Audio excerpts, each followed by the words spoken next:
Kumusta po kayong lahat? These are your Tagalog object-focused verbs. In this lesson, we'll be learning about the I, in, hin, and an affixes. This one is a bit more complicated than the actor-focused verbs, so please pay close attention. So why is it called object-focused verbs? Well, Filipino sentences require a verb, an actor, an object, and expansions. Object-focused verbs require the verb, actor, and the object word within its sentences. It must never end with just the actor verb, as it is in actor-focused verbs. Object-focused verbs are also known as the ang set of verbs. So first we must learn the infinitive forms of these verbs. For the in affix, just add in after the verb root.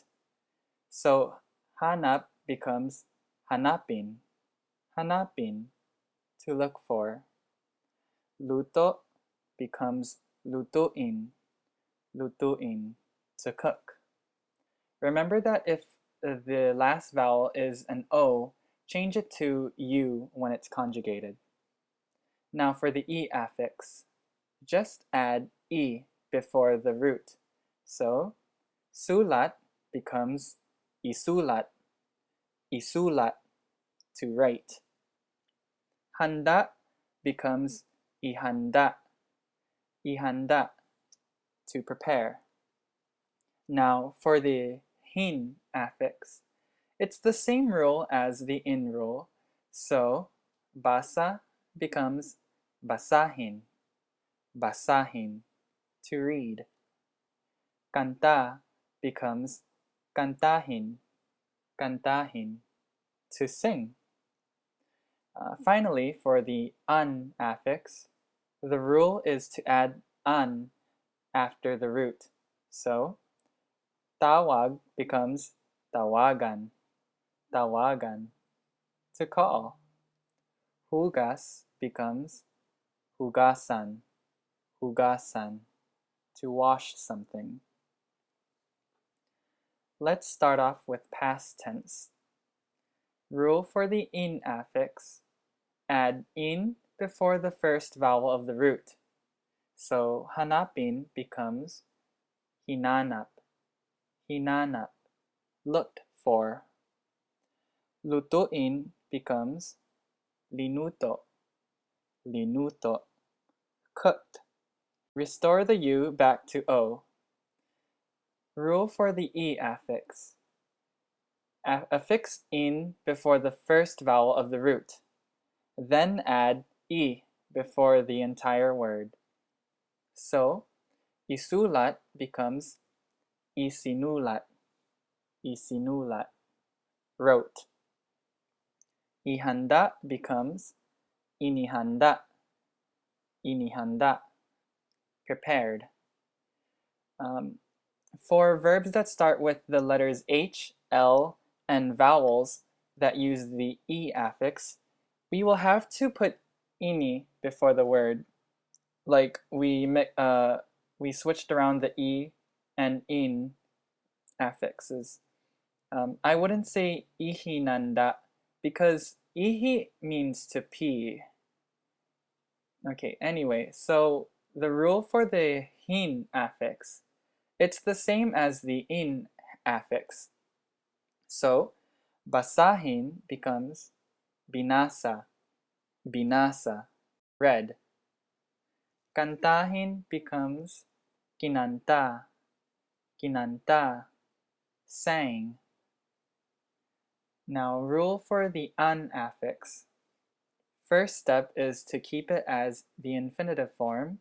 Second step is to add in before the first vowel of the word. So, tawagan becomes tinawagan, tinawagan, called. And hugasan becomes hinugasan, hinugasan, washed. Okay? Object-focused verbs use its own set of pronouns. Take a look at the pronouns I placed just under the word actor. Ko means I or me. Niya means he or she.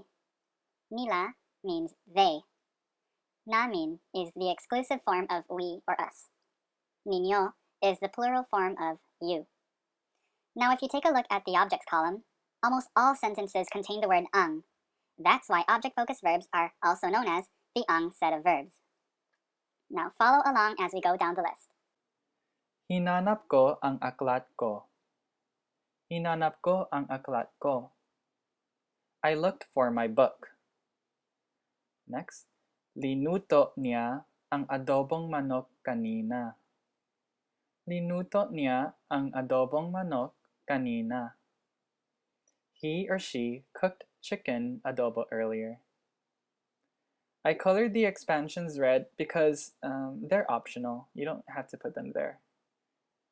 Next, isinulat nila ang isang liham para kay Michael. Isinulat nila ang isang liham para kay Michael. They wrote a letter for Michael. Next, inihanda namin ang pagkain para sa party natin. Inihanda namin ang pagkain para sa party natin. We prepared food for our party. Next, binasa ko ang dyaryo ngayong umaga. Binasa ko ang dyaryo ngayong umaga. I read the newspaper this morning. Next, kinanta mo ang bahay kubo kahapon sa party? Or, kinanta ninyo ang bahay kubo kahapon sa party? Did you guys sing bahay kubo yesterday at the party? I am highlighting mo and ninyo because if we were to say you in our sentences, in this case mo and ninyo, it would be a command, but right now I'm putting that aside for the commands videos. Okay, next, tinawagan ko si Tita Sherry. Tinawagan ko si Tita Sherry. I called Aunt Sherry.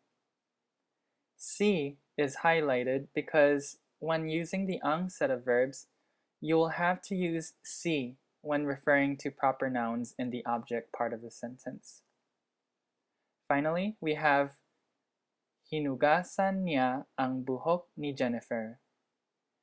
Hinugasan niya ang buhok ni Jennifer. He or she washed Jennifer's hair. Now on to the future tense.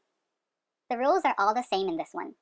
We just repeat the first syllable of the verb root, then add the affixes to its respective positions. So, hanap becomes hahanapin. Hahanapin. Luto becomes lulutuin. Lulutuin. Sulat becomes isusulat. Isusulat. Handa becomes ihahanda. Ihahanda. Basa becomes babasahin. Babasahin. Kanta becomes kakantahin. Kakantahin. Tawag becomes tatawagan. Tatawagan. And hugas becomes huhugasan. Huhugasan. Here are the example sentences. Hahanapin ko ang aklat ko. Hahanapin ko ang aklat ko. I will look for my book. Next. Lulutuin niya ang adobong manok mamaya. Lulutuin niya ang adobong manok mamaya. He or she will cook chicken adobo later. Next. Isusulat nila ang isang liham para kay Michael. Isusulat nila ang isang liham para kay Michael. They will write a letter for Michael. Next, ihahanda namin ang pagkain para sa party natin. Ihahanda namin ang pagkain para sa party natin. We will prepare food for our party. Next, babasahin ko ang dyaryo ngayong gabi. Babasahin ko ang dyaryo ngayong gabi. I will read the newspaper tonight. Next. Kakantahin mo ang bahay kubo bukas sa party? Or, kakantahin ninyo ang bahay kubo bukas sa party? Will you guys sing bahay kubo tomorrow at the party? Tatawagan ko si Tita Sherry. Tatawagan ko si Tita Sherry. I will call Aunt Sherry. Now we have, huhugasan niya ang buhok ni Jennifer. Huhugasan niya ang buhok ni Jennifer. He or she will wash Jennifer's hair. Finally, on to the present tense. The first and second steps are the same for each affix. So repeat the first syllable of the verb root, then affix in before the first vowel. But the e-affix words have a third step, which is to add e before the word. So let's go down the list. Hanap becomes hahanapin. Hahanapin. Luto becomes lulutuin. Lulutuin. Sulat becomes isinusulat. Isinusulat. Handa becomes inihahanda. Inihahanda. Remember the exception I brought up in its past tense form that L, H, and vowel verbs that use the E affix, you will have to switch the E and in affixes. Next, basa becomes binabasa. Binabasa. Kanta becomes kinakanta.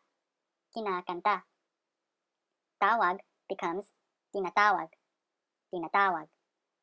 And hugas becomes hinuhugas. Hinuhugas. Sentences. Hinahanap ko ang aklat ko. Hinahanap ko ang aklat ko. I'm looking for my book. Linuluto niya ang adobong manok ngayon. Linuluto niya ang adobong manok ngayon. He or she is cooking chicken adobo right now. Next, isinusulat nila ang isang liham para kay Michael. Isinusulat nila ang isang liham para kay Michael. They are writing a letter for Michael. Next, inihahanda namin ang pagkain para sa party natin. Inihahanda namin ang pagkain para sa party natin. We are preparing the food for our party. Next, binabasa ko ang dyaryo. Binabasa ko ang dyaryo. I am reading the newspaper. Next, kinakanta nila ang bahay kubo. Kinakanta nila ang bahay kubo. They are singing bahay kubo. Next, tinatawag niya si Tita Sherry. Tinatawag niya si Tita Sherry. He or she is calling Aunt Sherry. And hinuhugas niya ang buhok ni Jennifer. Hinuhugas niya ang buhok ni Jennifer. He or she is washing Jennifer's hair. So let's review. Hanapin, past, is hinanap. Hinanap. Future is hahanapin. Hahanapin. Present is hinahanap. Hinahanap. Isulat, past, is isinulat. Isinulat. Future is isusulat. Isusulat. Present is isinusulat. Isinusulat. Tawagan, past, is tinawagan. Tinawagan. Future is tatawagan. Tatawagan. Present is tinatawag. Tinatawag. Congratulations for learning the ang set of verbs, or the object-focused verbs. Be sure to watch my other Filipino grammar and vocab videos, and you'll be speaking in Tagalog in no time. Any questions? Please comment. Maraming salamat sa inyong lahat.